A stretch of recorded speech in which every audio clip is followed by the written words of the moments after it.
So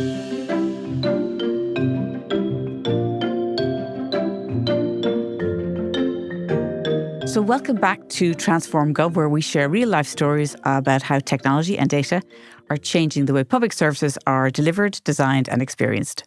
As always, we talk to the people who are out there on the ground delivering, those implementing and those leading.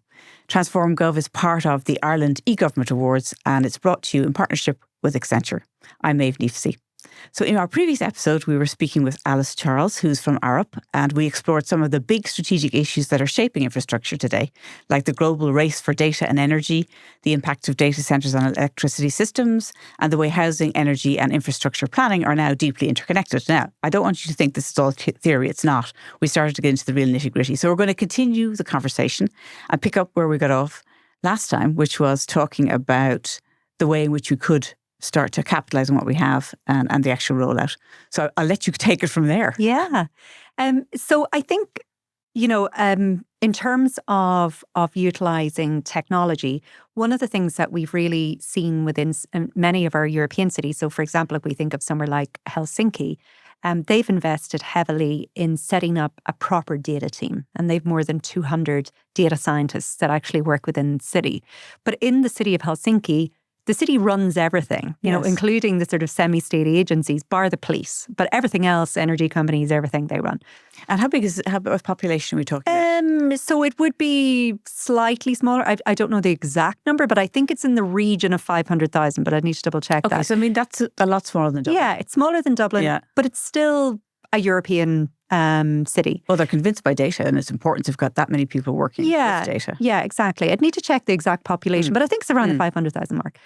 So for them, what they focus on is gathering and analysing really good quality data to enable them to make decisions and that are smart decisions for the future of the city, but equally to offer better services. And, a very quick example of how they offer better services by utilising data was they had a system whereby they also are responsible for the schools within their city. And they had a system where they would have to, seek applications from parents if they were going to be sending their kids to school or if they were changing school, if they were going to secondary school. And it was an incredibly intensive and, labour-intensive exercise.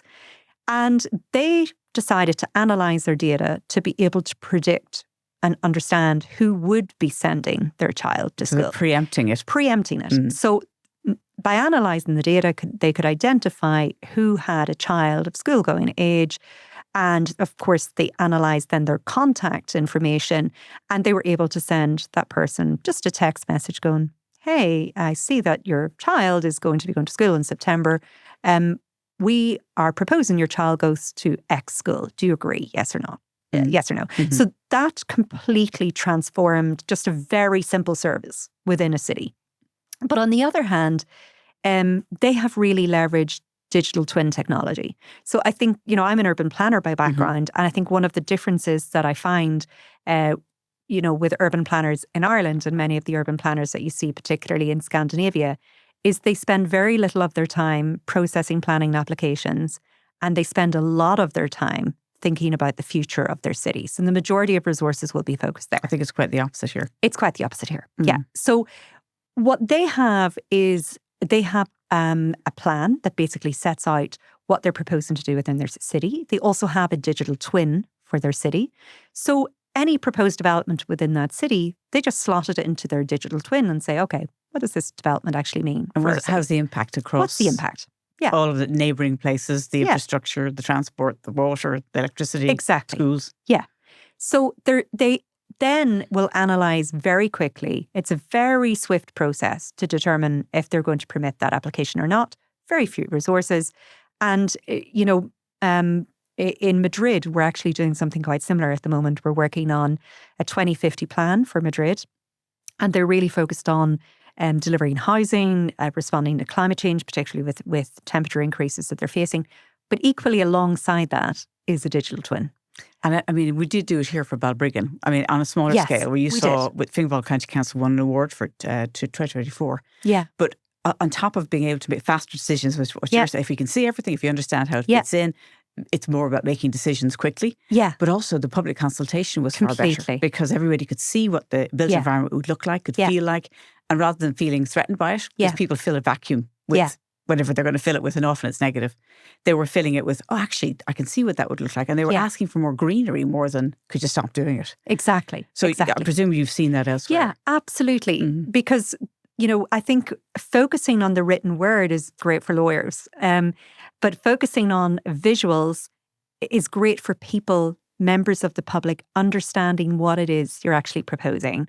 And they generally feel a lot more comfortable. So I think it alleviates a lot of concerns when they can visualize what a future scenario will look like for their city, but also what a development will look like in the future.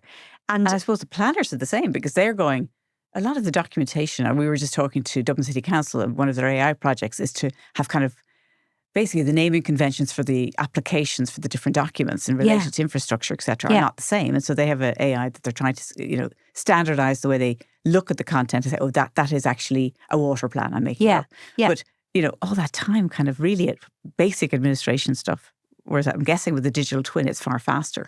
Yeah, well, I think, so there's the digital twin piece, it makes it much faster, but there's also a lot of the systems that we have in terms of processing the applications, the actual bureaucracy of that. Yes. It could be replaced by smarter AI-based systems. Mm-hmm. But what it does require, of course, is really good data. And planners traditionally here have had little digital education within their planning courses. And certainly I found that, yes, it's quite a while since I left Queen's, but I had no digital education whatsoever. I've got a digital education since. But I know from our conversations, you're adamant that we have to hang on very tightly to the human element. Oh, completely. So we might use AI to speed up perhaps some of the most boring stuff, right? Yeah. But ultimately, you're trying to present information to the human to make good decisions. Yeah. You start with human intelligence. Like, I personally came across an use of data, which wasn't a good use of data. And it was a particular planning application, very minor development. And the entire content was from somewhere else in the country related to something similar, but of completely different scale. And the person was served with, an extensive application that was unnecessary, totally unnecessary. And once they responded, the authorities seen that. So we need to employ human intelligence in the first instance. And this is in Arup, we have rolled out AI to all of our staff. We call them members actually in Arup, but to all of our staff. And they actually started in Arup with us, the directors, the most senior people in the firm, the dinosaurs, the ones that take time to adjust. And they spent time bringing us on board. And then they brought cohorts each level down and eventually rolled it out to the entire firm. But of course, by the time they'd rolled it out to graduates, they caught up with us within about 2 days, because they're already there. They're only there. And they were prompt engineers straight away. Whereas it was very important actually to roll it out top level first, because we really got a sense for it. And we've seen... also, you have the knowledge. You have the knowledge. About the other parts, the main global parts of the business. Yeah. And then you could say, okay, how can I adopt this new thing that I know about now to help what I do? Yeah. I mean, it doesn't mean that you are the expert functioners of it, if you know what I mean. Yeah. And maybe some of the earlier entry, younger staff might be. Yeah. But you have an idea of what has to be done. Exactly. Yeah. And, broadly what I say, and what I was saying to you before we actually recorded this, is the importance of starting with human intelligence.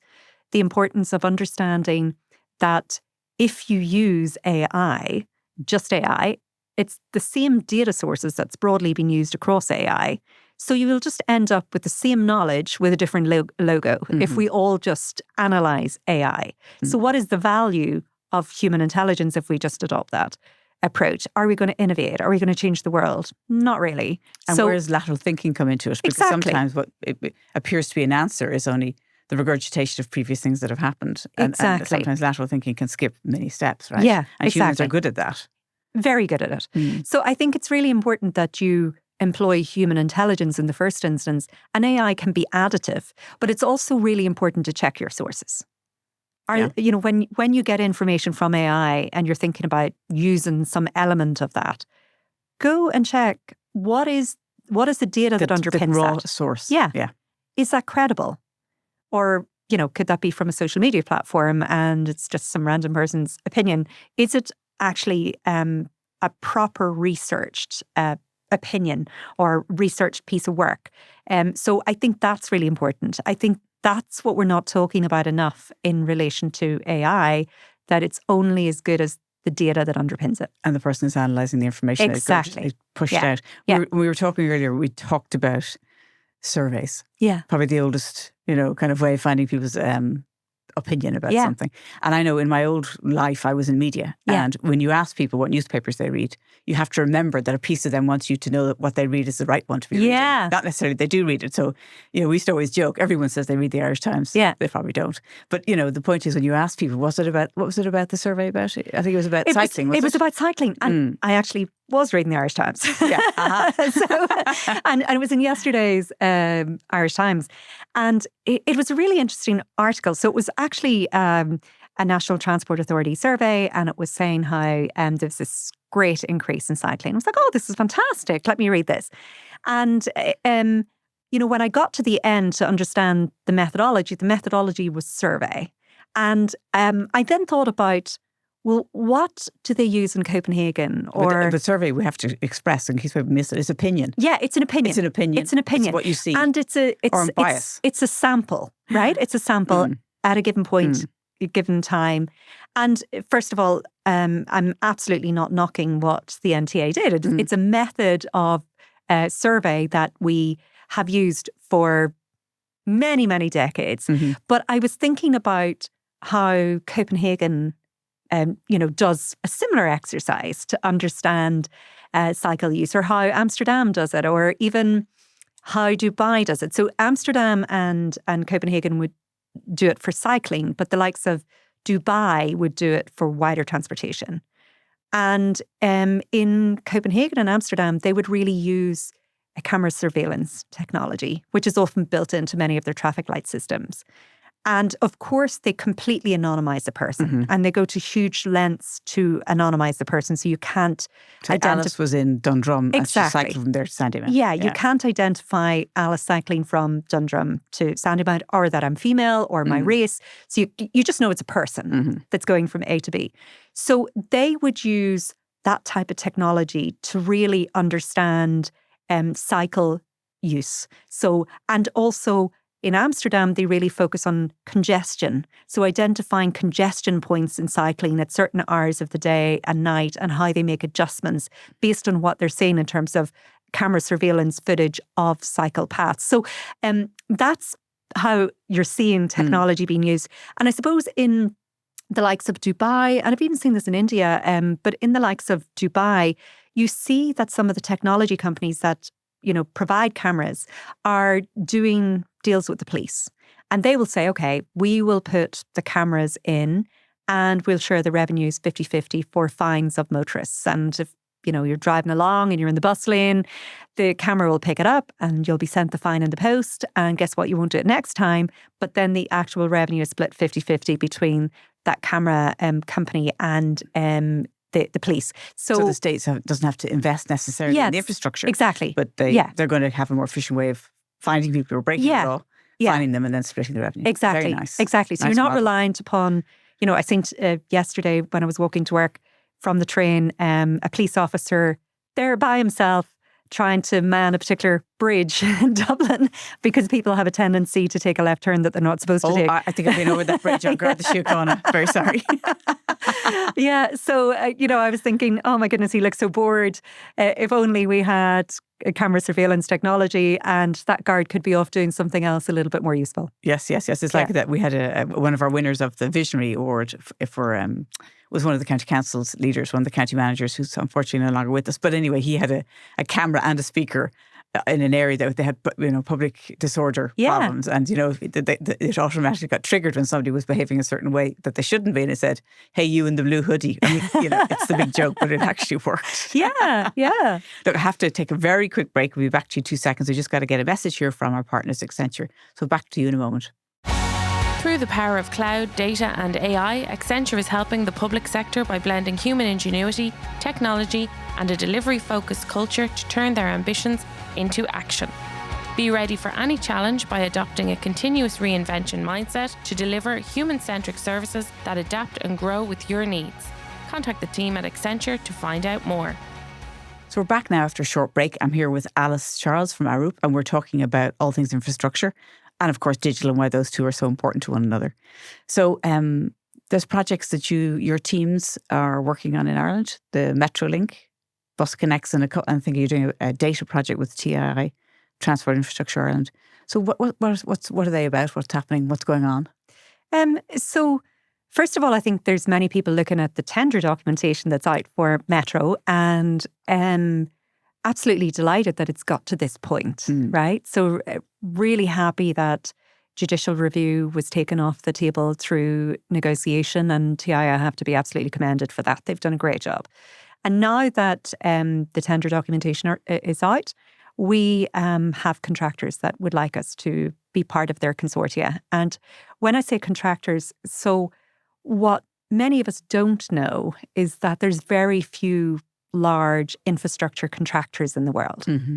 And so there's a cluster in Spain, the likes of Ferrovial and Acciona and FCC and so on and so forth. And then there's a cluster in France. Is it because they've rolled out big infrastructure projects themselves, like the high-speed railway? And is that why they're there? So a lot of these businesses are actually family businesses that have become, mega multinationals over a long period of time. So they have a long history of just going around the world, wherever there's major infrastructure projects, and delivering them. And so, they have them in France, they have them in Spain, they have one big one in Italy, they have a couple of big ones in Germany, Scandinavia, which is in one particular big one in Sweden, one in the Netherlands. So there's very few major contractors. So we have contractors in Ireland, but they would generally not be of the scale to take on these kinds of projects. They wouldn't be able to take on that level of risk. So they would generally act as a subcontractor to a mega infrastructure contractor. So those kinds of contractors are talking to us, about being part of their consortia. And I guess when we talk about MetroLink, there's the actual building of the metro, but the other piece is, how do you get value for the taxpayer once you roll out this project? And so the example of Copenhagen is a great one, because there the government set up a special purpose vehicle to put lands that were owned by the city and national government into the special purpose vehicle. It was initially called Orsted. It's now called Port and City, or Byhaven. But they then borrowed against those lands to build the metro. And when they built the metro, they built utility infrastructure alongside it. And when they built the first phase, they built housing around their stations. Okay. So they were able to do that as part of joint ventures. They made profits. They invested in the second line. They invested in urban regeneration projects. So now they're on the fifth line. Okay. And Hong Kong does something very similar. The MTR, it's it's basically a rail plus property model of financing infrastructure. So for the metro project, I think we're really trying to make sure that the conversation is not only about building the metro, but it's how you get value for the taxpayer around the transit-oriented development that you deliver around those stations. So I think that's incredibly important, but equally the utility infrastructure that you deliver along that transport corridor. And that's the same, even for Lewis expansion projects, it's incredibly important to do that. So then you were talking about bus connects. I think, buses are... Before we leave MetroLink, sorry, so on a practical level, is that saying, or let's take, for example, the Lewis extending out to Cherrywood and going further out. So the planning had already been in place for building large amounts of houses. So that, I don't know whether that was strategic or not, but is that you're thinking that way, so that the MetroLink, that we're going to capitalise on the ease of access to the city it's going to create, and make sure the infrastructure is around the lines and the stops. Exactly. In advance. So in the case of Cherrywood, that was very much a planned urban expansion, and the transport infrastructure came, and the development came around it, and that was phased development to enable that project, that development to stack up. There had to be a variety of phases. So you couldn't, as a developer, if you're involved in providing the infrastructure, and often the developer is asked to front a lot of the cost of infrastructure. Often not transport, but wider infrastructure. They need to roll out the development in phases so that they can't absorb all that infrastructure cost up front, or it will make the development non-viable. They need to be able to phase the development to make sure that they roll out some infrastructure, housing around it, and then they're able to sell that and keep investing back into the next phase of development, just like the Copenhagen Metro project did. Yes. So a developer will pursue a very similar line. So I suppose in terms of somewhere like the Metro, if you think about a place like Lisson Hall, for example, so Lisson Hall will be likely a major location for transit-oriented development because of the Metro line in essence, ending at that particular juncture. So that offers potential to develop housing around it. And we've even seen the LDA buying land in that area, which would indicate that they're thinking exactly that. How do we get the maximum utility? We're investing all of this money in the infrastructure, and how can we get the maximum value for the taxpayer? So if we are able to develop housing around it, yes, we're going to get a maximum value for the taxpayer. So I really think that's the kind of thinking that we're trying to promote. So it's, it's land value capture is what they often call it elsewhere, but it's really being smart with your money. It's like, is it Clongriffin? They have access, of course, to rail lines, but now the Bus Connect, I think there's going to be a Bus Connect direct connection between the city centre and Clongriffin. Yeah. So, there was something there, but maybe they should have maximised it earlier. Yeah, exactly. And so that you're kind of ahead of the game rather than later. Yeah. And I think, so bus has a major function in Ireland. And, you can think about all of our cities, well, particularly Dublin, how bus is indeed a transport backbone, and it moves so many people from A to B every single day. And Bus Connects is a wonderful investment in making that a more stable and wider system of transport infrastructure, interconnected with better information. So I think the combination of bus, metro, Lewis will ultimately get us to a point where we have multimodal, interconnected transport infrastructure. And that's what's expected of a European city. That's what is expected of a developed city. Like I recently had an experience where 3 cities were on the table for a particular meeting that I was going to in Europe. And one was Dublin, one was London, and one was Amsterdam. So Amsterdam was the one that was settled upon. And that was because it was connectivity from the airport. So in the case of Amsterdam, you could be in the city centre at a meeting 15 minutes after getting on your train at the airport. So very smooth airport to get through, large airport, but smooth airport to get through. And you're in the city via public transport very, very quickly. London did have public transport, but getting to where we needed to be was actually a long journey. Yeah. And Dublin just didn't have that transport. So we just weren't even on the table. We weren't even on the table. Yeah. So I think it's really important that we have that connectivity as a major European city, as a major city that's reliant on foreign direct investment. And just to make it livable. Absolutely. In terms of, if you could decide tomorrow what needs to be done, what would you prioritise in terms of infrastructure? Yeah.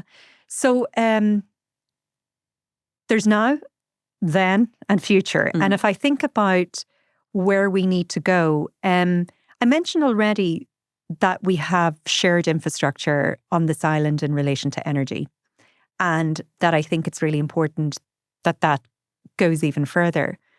But what I would say is we need shared infrastructure generally on this island. And so I'm not getting into the politics, and it's absolutely nothing got to do with the fact that I was born in Northern Ireland. It's got to do with the economics of infrastructure. We're simply too small to sustain. Fragmented. Exactly. Yeah. And, something as simple as you often see hospital infrastructure, for example. One side of the border, an amazing hospital struggling to survive, doesn't have the population. The other side of the border, people travelling 150 kilometres to get to a hospital. That's crazy. Yeah. I mean, interestingly enough, there is parallels, I suppose, with the LGMA and the OGCIO, which are trying to centralise and say, look, here's a centralised services for technology. Yeah. So that not everybody's developing, let's pretend, an e-commerce gateway. Here's one, we can all use it. Yeah. So you're talking about that in the context of infrastructure. Yeah, the economics of infrastructure. And I suppose I lived in Switzerland for a very long time. Again, a country not in the EU, next to countries that were in the EU. And, living in Geneva, for example, transport infrastructure was being developed in Switzerland and the end terminus was in France. And yet the two countries were getting together and delivering the infrastructure. And in some cases, Switzerland paid for everything in some cases, but in most cases it was shared. Mm-hmm. They had shared plans. If you think of even the Channel Tunnel, that was two countries coming together to deliver a major piece of infrastructure.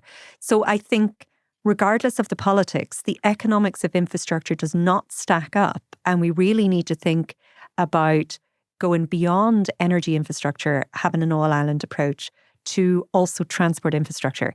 And, earlier in part one, I talked about high-speed rail in China and how it's been rolled out. We have rail that's incredibly slow.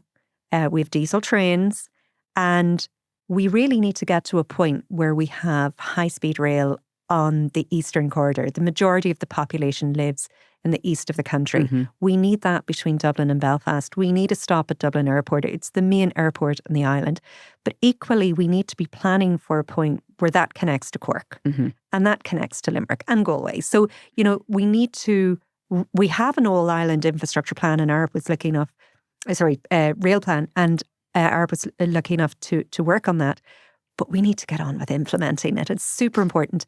Then from a housing perspective, I really think that we need to stop going from crisis to crisis and stop with piecemeal interventions and really think about housing for the long term. And you need to work on 3 timelines all at once. 1 is your crisis, 2 is your medium term, so you have supply coming down the line in the medium term, and 3 is your long term. You need to work on all 3 at once. So dealing with the crisis, you actually have to try and use the buildings that are already built. And in that context, understand what's vacant. And this is where technology comes in. I mentioned, Paris used electricity data, Vancouver used electricity data. To find out what buildings were occupied and used. Exactly. Used. Yeah. And I overseen a project that we did in Arup, just in the last year to look at the buildings that were vacant in London. We used a different data source, which was a government property-related source of data. And we analysed all of that and we were able to pinpoint the buildings that were vacant. And in that instance, we looked at not just residential, but commercial. So we looked at different typologies of buildings and how you would bring about, their conversion into residential. So we absolutely need to do that in the short term. You have to get the maximum utility from, know what you have, get the maximum utility from what you already have. And I presume you have to have legislation or policy or behind that to say, okay, a whole lot of vacant buildings. Of course. And incentives. A classic is you walk down the street in Dublin, and it's the same, in fact, in Cork and other cities as well. And you look up, and you look above the shop, and it's not occupied. And, so there's policy and risk issues that's preventing that. It's generally sort of around fire safety, risk in terms of insurance, it's accessibility, it's all of those things that are preventing that upper story being used. So you need policy interventions to bring that back into use. But in some cases, you need incentives. So for example, older offices definitely can be converted, but it costs a little bit more to convert older offices into residential than with, say, a hotel. So incentives are needed. Incentives are needed to, we had a great scheme that the government brought in, and it's still active, to, a derelict house grant. Yes. And that needs to be opened up to businesses as well. Across our towns and villages across the country, there's so many vacant buildings. So there's incentives that government can bring in place to try and encourage the maximum use of the existing infrastructure. In the medium term, it's understanding why existing permissions are not coming forward, what it is you need to do to intervene, why. And like every local authority across the country needs to know that, exactly what is permitted and why it's not coming forward if it's already permitted. So because, it means stopping them actually get on with the building. Yeah, like, is it ground conditions? Yeah. Is it land hoarding? Is it development contributions are prohibitive? What is it? So what can you do to unlock that? But the other part, which is the sort of, it's medium to long term, is all your brownfield regeneration sites. And it's, looking at how you assemble that land, how you decontaminate that land, how you develop master plans for it, how you bring it forward. And that takes time. And why you need to work that is the actual overall cost to the government of developing those sites is less, because generally the infrastructure is already there in terms of your schools and your hospitals and, even transportation and so on. So you've limited infrastructure investment in comparison to an urban extension project. But equally, there's the climate implications. There's less emissions where it's, a brownfield site than when it's a greenfield site. So from a climate point of view, it makes sense as well. But you need to work that. But having said that, we will have a need for planned, sensible expansions of our cities, towns and villages. And you need to plan for that. You need to ensure that the service infrastructure is there, the water, the energy, the wastewater, the transportation, to enable that development to happen. Do you feel the appetite's there? Do you think that, we talked, are people going to push it? People being those the powers to be. Yeah. Government and public sector, you think that they are... Because I think there's a bit of bravery needed, because you're going to, no matter what, big change is going to cause people to ask questions. I think we need to be brave. I mentioned earlier the Infrastructure Task Force. I think it's a great first signal that the government is serious about delivering infrastructure. I think another thing they really need to do, as I said, is have this pipeline of projects, the phasing of the projects, the dedicated multi-year funding. They need to try and ensure that that principle is established across party lines, because we talked about Busaris earlier, and that's a piece of infrastructure that's in existence for almost 80 years. Yeah. So if infrastructure is going to be invested in, you need long-term commitment to infrastructure projects, and that needs to extend across party lines.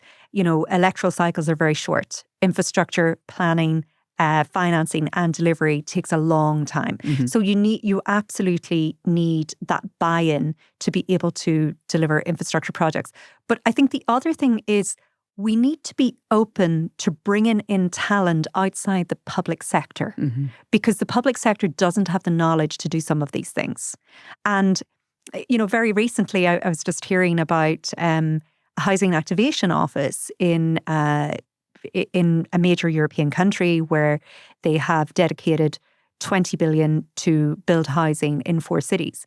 And the person that they have leading that housing activation office is a CEO they took from one of the largest developers in the country. He'd been the CEO for Italy. Yes. It's in Italy before that. So, that was realizing that if we're actually going to deliver, we have to bring somebody in that's been there at the coalface. We can't be waiting for them to get up the curve, right? Exactly. We've got to move. Yeah, we have to be bringing in talent from outside the sector that knows exactly what they're doing. And we've done that actually with Metro. The person that we've brought in has real credibility in terms of having been involved in Metro projects in the past elsewhere in the world, both in Melbourne and Auckland. So we will need to bring in that planning talent, delivery talent, financing talent that we may not have historically had in the system. And a country that's really showing ambition there and paving a great path is Canada. Okay. They've traditionally been very good, but even with being very good, they're pivoting to reflect where the nation building infrastructure is at, what they need to do to develop nation building infrastructure over the next number of years. Okay. Fascinating. I think we're going to have you back again, Alice. There's just too much to cover. And maybe, when that infrastructure committee moves forward and there's new things coming out of that, it'll be really interesting to hear what's going on. Yeah, absolutely. But thank you very much for joining us on Transform Gov. Thank you. It was a pleasure to talk to you, and hopefully everybody enjoys listening. Exactly. We hope we bring you back. We also have our leadership summit coming up on September 24th, so we're trying to persuade Alice to join us. But firstly, before I leave, I must thank the team.